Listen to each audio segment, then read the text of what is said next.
We're going to take a look at section 3 of chapter 8, adding and subtracting fractions, or referred to as rational expressions. Now, hopefully you remember when you're adding fractions, you have to have a common denominator, and then you just add the tops and you keep the bottom the same. Because here you have 2 of the ninths plus 4 more of the ninths gives you a total of 6 of the ninths. Now, sometimes once you do that, you could factor the top, factor the bottom. Remember, factoring is putting it for its multiplication, and then cross out anything that's multiplied by the top and the bottom, and you're left with 2 over 3. Looking at the top right one, when you're adding fractions, you have to add the top in the same denominator, so you keep the bottom the same. That's what you have to do to add fractions. So now, we're adding or subtracting. Now, when we're subtracting, and you'll notice we already have common denominators, I'm going to change my subtraction sign to adding the opposite. So then I can write it as one big fraction because it's the same denominator. Take my first numerator, just bring it down. Now I'm going to distribute through that negative and bring down the rest. And so I'll have that red plus sign, distribute through the negative, and then all I have to do is go ahead and collect my like terms. Combine together any like terms in the top and keep the bottom the same.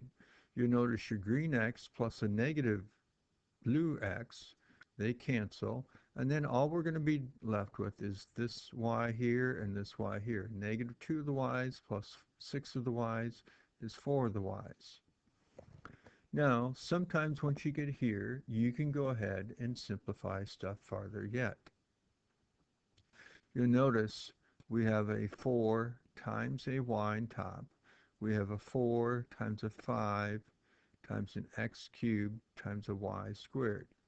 Now, things that are multiplied together, you can cross out that are the same top and bottom. So these here, you'll notice also we have a y to the first here. We can cross out with one of the y's here.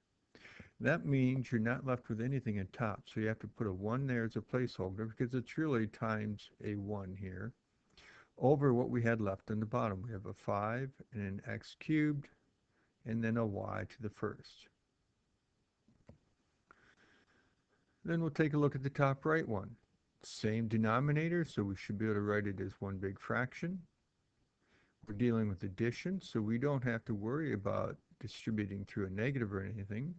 Combine together your like terms on top, and m plus an m is 2 of the m's. Your plus 6 and your plus 4 is a plus 10. And then you'd want to see if you could go ahead and factor it. Well, you can see you can pull a 2 out of the top. Now, when you're looking at the bottom, there's no greatest common factor, but you can do AC factoring.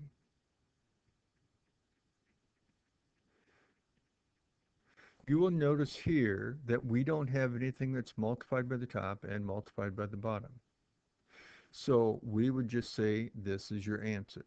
Now, because nothing's simplified, you could have also left your answer like this.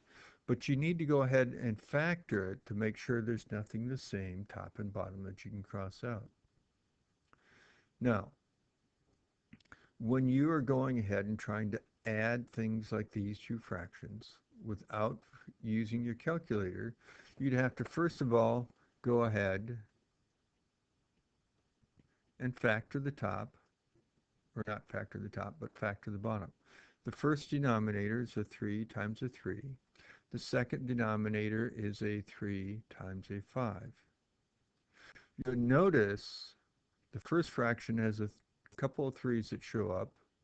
So we need to have a couple of 3's that show up in the second fraction. So I'll have to multiply the second fraction top and bottom by 3. You'll notice the second fraction has a 5 showing up in the bottom. So to get that, we'll have to multiply the first fraction by that 5 top and bottom. Now, for the most part, it ends up being, when you factor the top and the bottom, if you have a choice in exponents like an x squared, a 3 squared, you'd have to take the higher exponent because you got to get all that to show up. When we go back over here and rewrite this then, I'm going to write the bottom as a 3 squared times a 5. Our first fraction, or numerator, is a 10. Our second one is a 12. We can go ahead and add those together, and we get a 22 on top over a 3 squared times a 5. Now, you'd want to see if you could factor the top. Well, the factoring the top gives you a 2 times an 11, but neither a 2 nor an 11 goes into the bottom, so you can't really do anything to simplify it. So you could just leave it as a 22. Your 3 squared is a 9 times your 5 is a 45.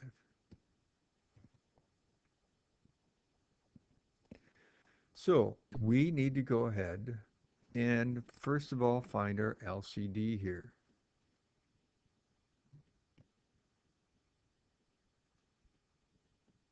So I'm going to go ahead and factor everything.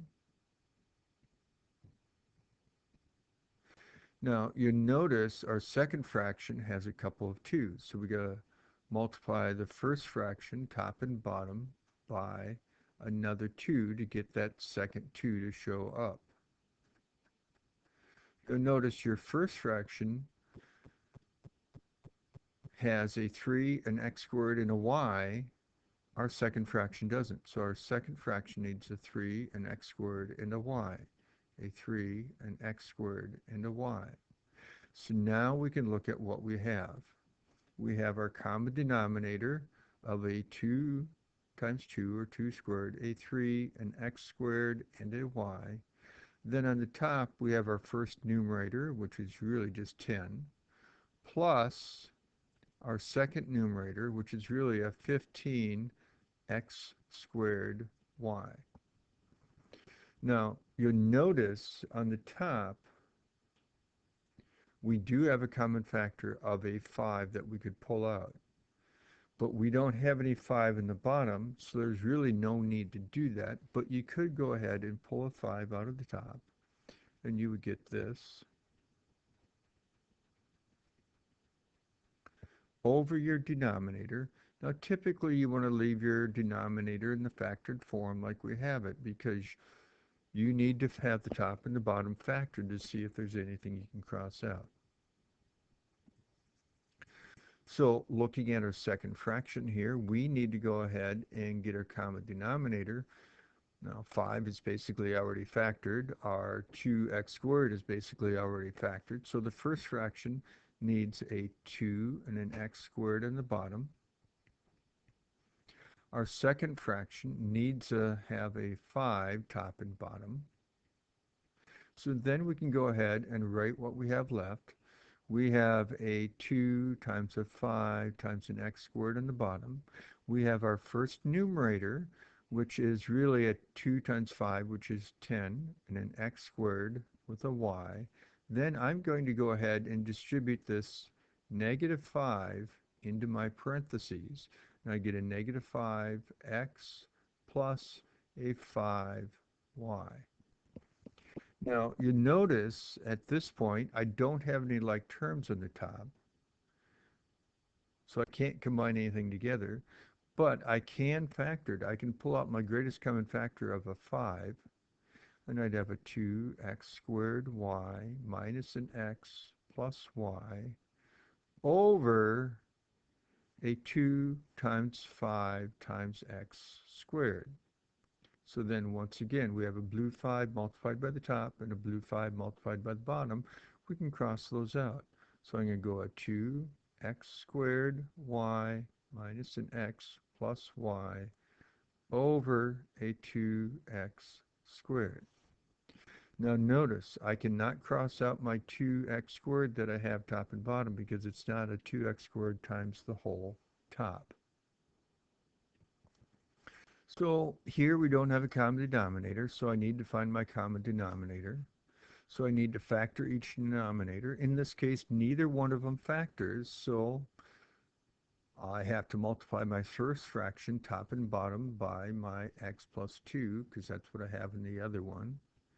My second fraction would need that 5x minus 1 top and bottom.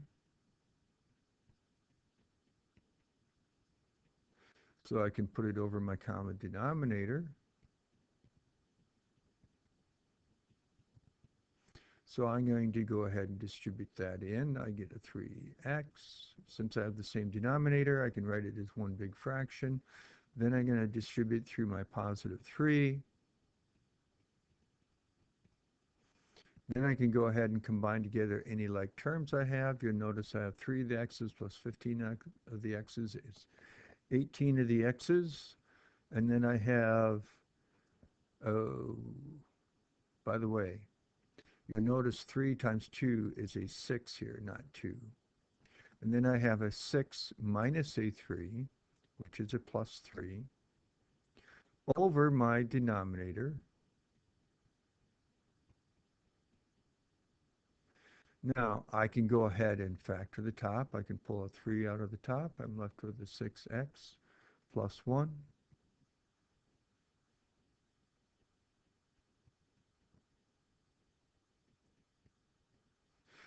You'll notice after I factor the top and left the bottom already factored, I don't have anything the same top and bottom, so that's my answer. Same idea over here. I need to have everything factored. Well, it's already factored. It's already written with multiplication. So my first fraction needs to have that 2 from the second one, top and bottom. And then my second fraction needs that 3m and then m plus 2 on the bottom. So if I do that on the bottom, I got to have that on the top. So now I can write it as one big fraction. I have a 2 times a 3m times an m plus 2. Then I write my first numerator, which is 2 times 3m, or 6m. And then I have a minus sign. And then I can go ahead and distribute really this negative 5m into all this. So first of all, I'm going to take my negative 5m times my 3m, and that gives me negative 15m squared. And I haven't taken it into my parentheses yet. I'm going to do that on the next line.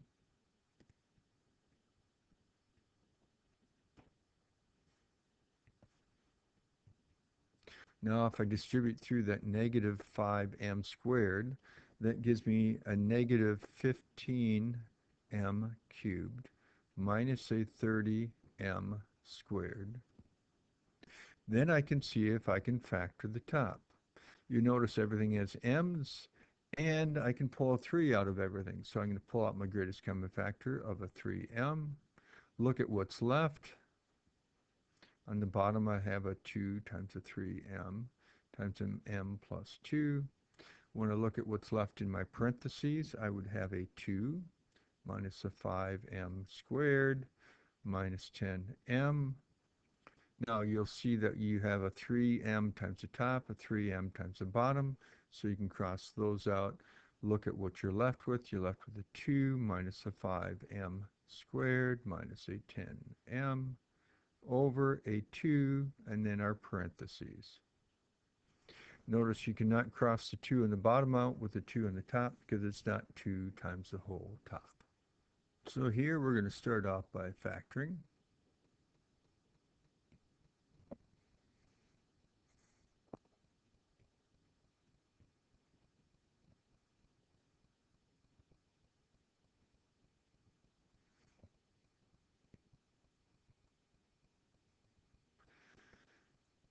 Now the first fraction needs a 6n on the bottom, and so therefore 1 on the top.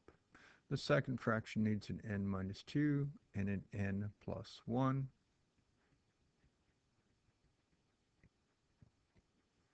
You'll notice I wrote an m instead of an n here. So now that we have the same denominator, I can write it as one big fraction.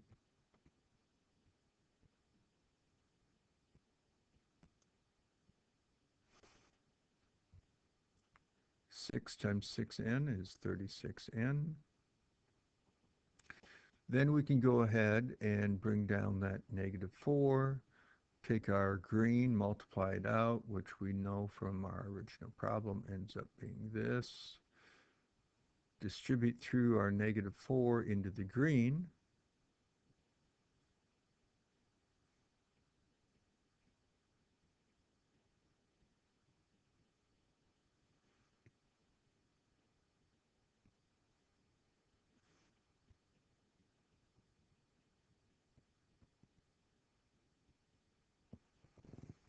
And then we can go ahead and combine our like terms together. You notice in the top we have a 36n and we have a 4n, which is a 40n. Bring down the other terms from the top over our common denominator. And then we can go ahead and factor the top.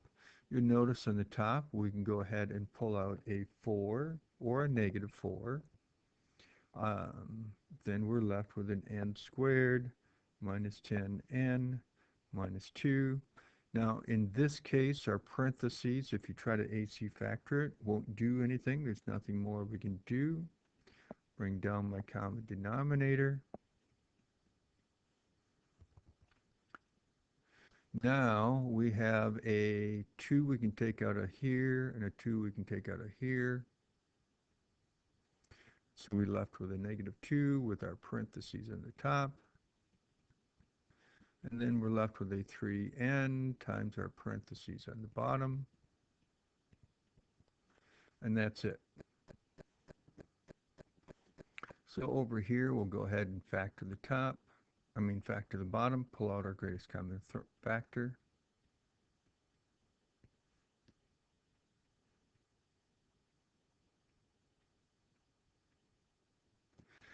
You'll notice there's nothing the same in the bottom, so each denominator needs the other denominator to help it out. So this one needs a v plus 6 on the top and a v plus 6 on the bottom. The second denominator needs a 3v times our parentheses, 3v times our parentheses. So now we can write it as one big fraction over our common denominator.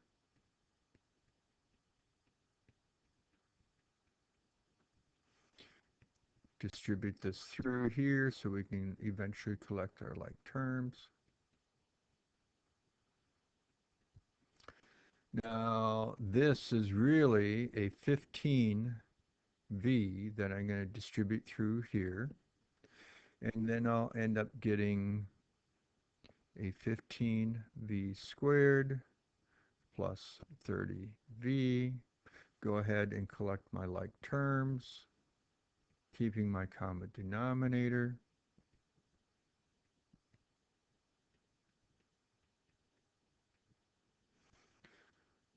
Collect my like terms.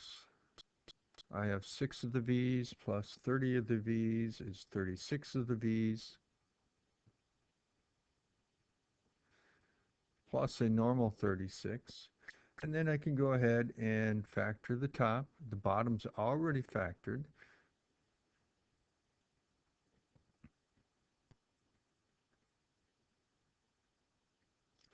I can pull a 3 out of the top.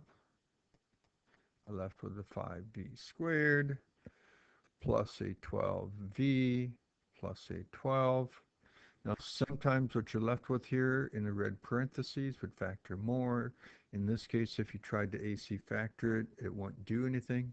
But you notice you have a 3 times the top and a 3 times the bottom, so you can cross those out. And then you write down what you're left with. And we just have this, and that would be your answer.